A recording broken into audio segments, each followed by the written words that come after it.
Praise the lord. హల్లెలూయా. దేవుని కృపను బట్టి మీరందరూ క్షేమంగా ఉన్నారని అనుకుంటూ ఉన్నాను.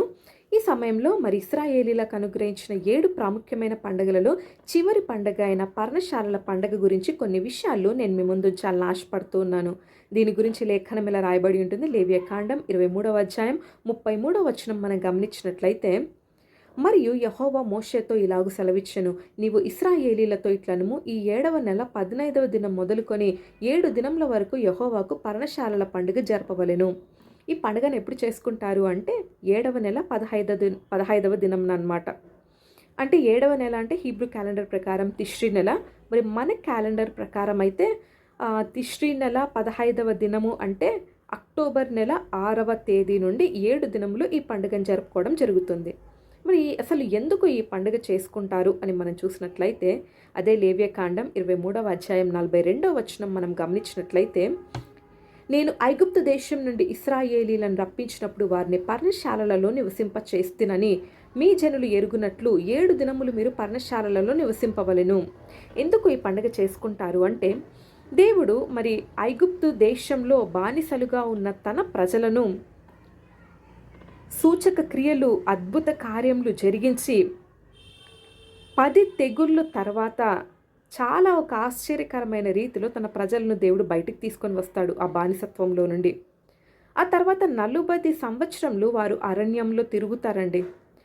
ఆ యొక్క 40 సంవత్సరములు వాళ్ళు అరణ్యములో తిరిగే సమయంలో దేవుడు ఏ రీతిగా తన ప్రజలను కాపాడాడో, నడిపించాడో వాటన్నిటిని జ్ఞాపకం చేసుకుంటూ, నేటికి ఇశ్రాయేలీలు ఏం చేస్తారంటే ఇంటి బయట సుక్క అని ఒక టెంపరరీ హౌస్, ఒక నిర్మాణం చేసుకొని అందులో దేవునికి కృతజ్ఞతాస్తుతులు చెల్లిస్తూ ఉత్సహిస్తూ దేవుణ్ణి ఆరాధించడం జరుగుతుందన్నమాట. మనం చూసినట్లయితే దేవుడు తన ప్రజలను ఎలా నడిపించాడు అంటే, మరి వాళ్ళు ఐగుప్తు దేశంలో ఉండి బయటికి వచ్చేటప్పుడు ఐగుప్తీయుల దగ్గర నుండి బంగారు, వెండి ఇవన్నీ తీసుకొని వచ్చారు.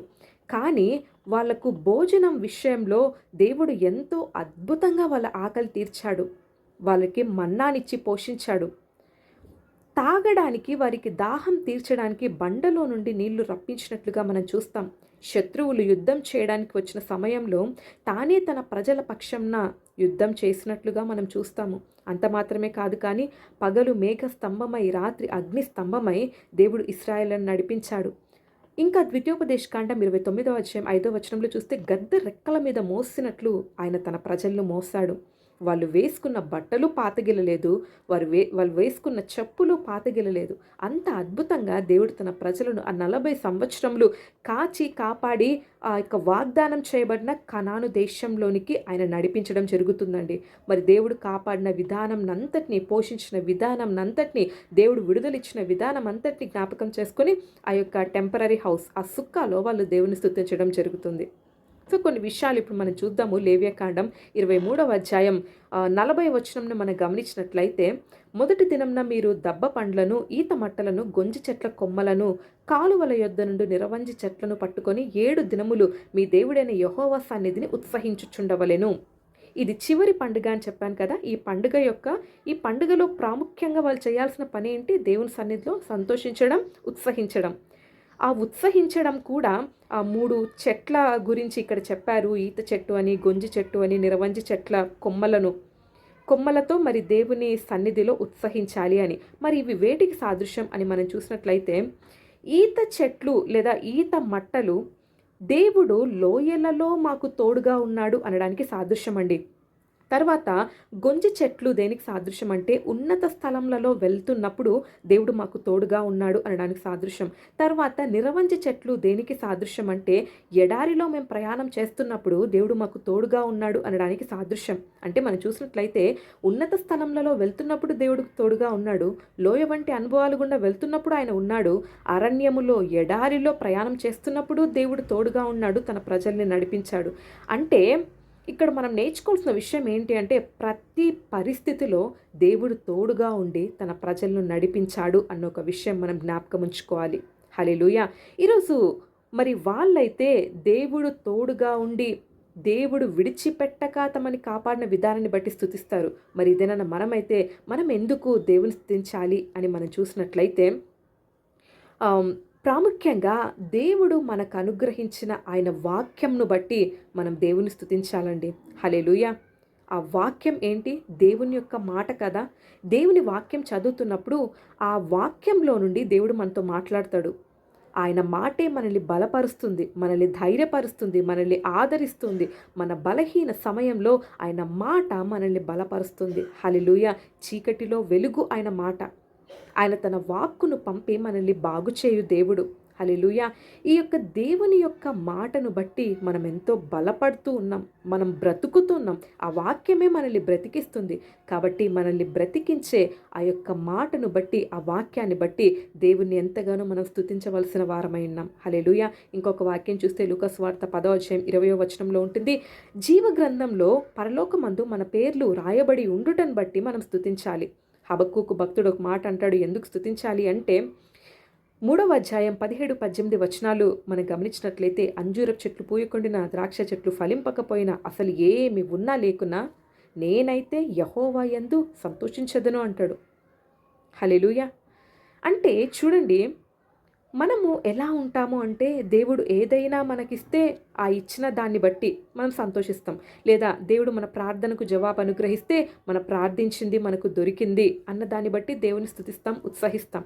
కానీ భక్తుడు అంటున్నాడు, ఏమి ఉన్నా లేకున్నా నేనైతే యెహోవా యందు ఆనందించదను. ఇది ఈ పండుగ దినములలో లేదా మన జీవిత కాలమంతా ఇది మన అనుభవం అయి ఉండాలి. అన్నీ ఉన్నప్పుడు స్తుతించడం కాదు, మంచి ఆరోగ్యం ఉన్నప్పుడు, ఏ యొక్క ఆర్థిక ఇబ్బందులు లేదా చుట్టూ అందరూ ఉండి మనకు సహాయం చేసేవాళ్ళు కానీ, మనకు సహకరించే వాళ్ళు అందరూ ఉన్నప్పుడు ఎవరైనా స్తుతిస్తారు. కానీ ఏమీ లేని స్థితిలో దేవుని స్తుతించడమే అదొక అద్భుతమైన విషయం. అప్పుడే ఆయన యొక్క నామము ఎంతో మన ద్వారా మహింపరచబడుతుంది. హల్లెలూయా!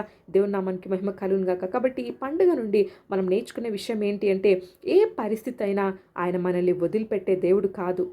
ఇశ్రాయేలీయులతో ఆయన తోడుగా ఉన్నాడు. ఆయన ఈ దినాన మనతో మాట్లాడుతున్నాడు. నిన్ను విడువను, నిన్ను ఎన్నడు ఎడబాయను, ఎప్పుడూ నీకు తోడుగా ఉంటాను అని ఈ దినాన ఆయన మనతో మాట్లాడుతున్నాడు. హల్లెలూయా! దేవుని నామానికి మహిమ కలుగును గాక. ఇంకా ఎందుకు ఈ యొక్క పండుగలో మనము నేర్చుకోవాల్సిన విషయం, మనం తెలుసుకోవాల్సిన విషయం ఏంటి అంటే, ఇశ్రాయేలు ఐగుప్తు దేశంలో ఉండి బయలుదేరినప్పుడు వాళ్ళు బంగారు, వెండి ఇవన్నీ తీసుకొని బయలుదేరారు కదా ఐగుప్తీయుల దగ్గర నుండి. కానీ భోజన విషయంలో దేవుడు వాళ్ళని పోషించిన విధానం చాలా అద్భుతం అని చెప్పాను కదండి. మరి ఏమీ లేని వారిగా ఐగుప్తు దేశంలో నుండి బయలుదేరి బయటికి వచ్చారు. ఆ 40 సంవత్సరములు వాళ్ళకు ఏ కొరత లేకుండా దేవుడు ప్రతిదీ వాళ్ళకు సమకూర్చినట్లుగా మనం చూస్తాము. హల్లెలూయా!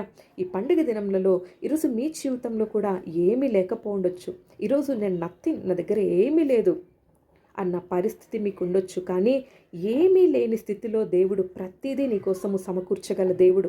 ఆయన శూన్యంలో నుండి సృష్టి అంతటిని కలగచేసిన దేవుడని మనము ఈ దినాన్ని జ్ఞాపకం ఉంచుకోవాలండి. ఆయన ఏమీ లేని దగ్గర అన్నీ ఉన్నట్లుగా చూపించే దేవుడు.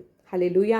దేవుని నామానికి మహిమ కలుగును గాక. కాబట్టి ఏమీ లేనట్లుగా ఈరోజు నీ జీవితంలో అనిపిస్తుందేమో, కానీ ఆ శూన్యంలో నుండే నీ కొరకు ఆయన అద్భుతం చేయగలిగిన సమర్థవంతుడైన దేవుణ్ణి ఈరోజు మనం ఆరాధిస్తూ ఉన్నాం. హల్లెలూయా! బైబిల్లో కొన్ని ఉదాహరణలు మనం చూసినట్లయితే హాగరు తన దగ్గరున్న ఆ కొన్ని నీళ్లు కూడా అయిపోయినప్పుడు ఇంకా ఆ ఇష్మాయేలు యొక్క బాధ, ఆ ఏడుపును చూడలేనని అతని వింటివేత దూరం పడివేసి తను ఏడుస్తూ ఉన్న సమయంలో దేవుడు ఆ యొక్క హాగరు యొక్క కన్నులు తెరచినప్పుడు తన కంటి ముందు ఒక ఊట చూస్తుందండి. అంటే ఆ సమయంలో తన దగ్గర ఏమీ లేదు, ఉన్న నీళ్లు అయిపోయాయి. కానీ దేవుడు ఆశ్చర్యకరంగా తన కంటి ముందు ఒక ఊటను అనుగ్రహించాడు. తన కొరతను దేవుడు తీర్చాడు. ఇంకా మనం చూస్తున్నట్టయితే ఏలియాను దేవుడు ఒక విధవరాలి ఇంటికి పంపిస్తాడు కదా. ఆ విధవరాలి పరిస్థితి ఏంటి? అప్పటికి తన దగ్గర ఉన్న కొద్దిపాటి ఆ యొక్క పిండితో, ఆ నూనెతో ఒక అప్పం చేసుకొని తన కుమారుడు తిని మరణించాలి అని అనుకున్న సమయంలో దేవుడు ఒక ప్రవక్తను పంపించి ఆ కరువు కాలం అంతా తన కుటుంబానికి ఏ ఒక్క కొరత లేకుండా దేవుడు పోషించాడు. హల్లెలూయా! దేవుని నామానికి మహిమ కలుగును గాక. ఇదే మన ధైర్యం. మనం సేవిస్తున్న దేవుడు మన కొరతలలో ఉన్నామనో, అవసరాలలో ఉన్నామనో మనము ఆ పరిస్థితులలో ఏమీ లేనివారుగా ఉన్నప్పుడు ఆయన మనల్ని వదిలిపెట్టి వెళ్ళడు. ఆయన మనకు తోడుగా ఉండి ఏ కొరత లేకుండా ప్రతి అవసరములన్నీ క్రీస్తు యేసు యొక్క మహిమైశ్వర్యంలో మనకు తీర్చే దేవుడు. హల్లెలూయా. కానీ ఈ పరిస్థితులలో మనం చేయాల్సిన పని ఏంటి తెలుసా?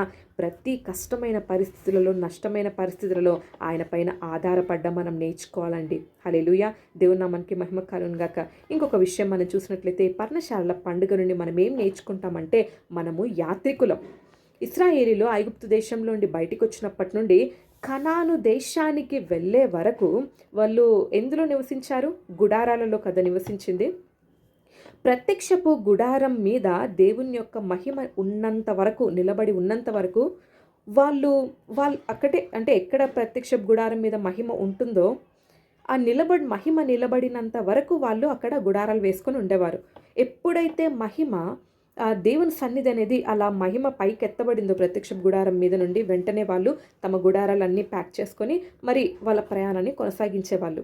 అంటే అది దేన్ని సూచిస్తుంది అంటే ఈ లోకంలో మనము యాత్రికులం. ఇది కాదు మనకు స్థిరమైన నివాసం. ఒక ప్రత్యేకమైన ఉద్దేశంతో దేవుడు మనల్ని ఈ లోకంనకు పంపించాడు. ఆ ఉద్దేశంతోనే మనం ఈ లోకంలో బ్రతుకుతున్నాం. మనకు స్థిరమైన నివాసం ఏది అంటే పరలోకం. మనకు శాశ్వతమైన రాజ్యం ఆయన మన కోసం సిద్ధపరిచాడు. యోహాను సువార్త 14వ అధ్యాయంలో ఆయన అంటాడు కదా, పరలోకంలో తండ్రి యొద్ద ఆయన మన కోసం నివాసం సిద్ధపరచడానికి మనకంటే ముందుగా ఆయన వెళ్ళాడు. ఆయన మన కోసం నివాసం సిద్ధపరుస్తూ ఉన్నాడు. ఈ లోకంలో ఉన్న మనం కేవలం యాత్రికులం. మన యాత్ర ముగించుకొని మనము ఆయన దగ్గరికి వెళ్ళాలి. కాబట్టి అదే యాత్రికులము అన్న ఒక మైండ్ సెట్తో, అది ఆలోచన మన దృష్టిలో ఉంచుకొని మనం ముందుకు కొనసాగాలి. నిజమే, ఇది ఈ లోకంలో మనం వెళ్తూ ఉన్న యాత్ర ఇది ఇరుకు మార్గం. ఈ ఇరుకు మార్గంలో ఎన్నో కష్టములు ఉంటాయి, ఎన్నో నష్టంలో ఎంతో బాధ అనుభవించాలి. కానీ మన గురి గమ్యం దేనిపైన ఉండాలి? మనము వెళ్తూ ఉన్న ఆ శాశ్వత రాజ్యం పైన మన యొక్క గురి ఉన్నట్లయితే ఈ లోకంలో దేవుడు మనల్ని ఏ ఉద్దేశంతో పంపించాడో ఆ ఉద్దేశంను నెరవేర్చే వారంగా, యాత్రికులంగా మనము కొనసాగి ఆ ఉద్దేశాన్ని నెరవేర్చి ఒక దినాన బహుమానం పొందడానికి మనము తండ్రి ముందు నిలబడగలమండి. హల్లెలూయా. దేవుని నామానికి మహిమ కలుగును గాక. చూడండి, మరి ఒక వాక్యం మనం చూస్తే జకర్యా గ్రంథం 14వ అధ్యాయం 16వ వచనం మనం గమనించినట్లయితే, మరియు యెరూషలేము మీదికి వచ్చిన అన్యజనులలో శేషించిన వారందరూ సైన్యములకు అధిపతియగు యెహోవాయను రాజునకు మ్రొక్కుటకును పర్ణశాలల పండుగ ఆచరించుటకును ఏటేటా వత్తురు. ఈ యొక్క పర్ణశాలల పండుగ దేనికి సాదృశ్యం అంటే భవిష్యత్తులో యేసయ్య తానే రారాజుగా ఈ భూమి మీదికి వచ్చి యెరూషలేమును కేంద్ర స్థానంగా చేసుకొని పరిపాలించే 1000 ఏళ్ల పరిపాలనకు ఈ యొక్క పర్ణశాలల పండుగ గుర్తండి. హల్లెలూయా. ఏ యొక్క ఆకలి, బాధ, ఏ యొక్క దేవుడు తానే ప్రభువయ్యుండి ఏ కష్టము నష్టము లేని ఒక అద్భుతమైన ఆయన పరిపాలన కింద మనం ఉంటాము అనడానికి ఈ యొక్క పర్ణశాలల పండుగ సాదృశ్యం అన్నమాట. హల్లెలూయా. కాబట్టి ఈ పండుగ దినములలో దేవుణ్ణి ఆరాధించే అనుభవంలో మనం ఉండాలి. ఆయన విడువని దేవుడు, ఎడబాయిని దేవుడు మనకు తోడుగా ఉండి మనల్ని నడిపిస్తున్నాడు. ఈ లోకంలో మనం యాత్రికులం, మన దగ్గర ఏమీ లేదు. కానీ ఏ సమయానికి మనకు ఏది అవసరమో ప్రతిదీ ఆయన చూసుకొని మనకు కావలసిన కొరతలు, అవసరములన్నీ తీర్చే దేవుణ్ణి మనం కలిగి ఉన్నాము. కాబట్టి అటువంటి దేవుణ్ణి కలిగి ఉన్న మనము ఎంతమాత్రం అధైర్యపడవలసిన అవసరం లేదు. ఆయన మనల్ని నడిపిస్తున్నాడు అనే ఒక విషయము జ్ఞాపకం ఉంచుకొని ఈ పర్ణశాలల పండుగ దినములలో దేవుని సన్నిధిలో మనం ఉత్సహించి సంతోషిద్దాం. దేవుడు మన జీవితాల్లో చేసిన ప్రతి ఒక్క మేళ్లను, ఏ పరిస్థితులన్నిటి నుండి దేవుడు మనల్ని తప్పించాడో వేటిని దాటించే ఈరోజు మనం సజీవులుగా నిలబడ్డామో వాటన్నిటిని బట్టి దేవుని యొక్క సన్నిధిలో మనం స్తుతించి ఆరాధిద్దాం. అట్టి కృప పరిశుద్ధాత్మ దేవుడు మనకు అనుగ్రహించునుగాక. మీకు అందరికీ సుక్కోత్ పండుగ శుభములు తెలియజేస్తూ ఉన్నాను. దేవుడు మిమ్మల్ని దీవించునుగాక. ఆమేన్.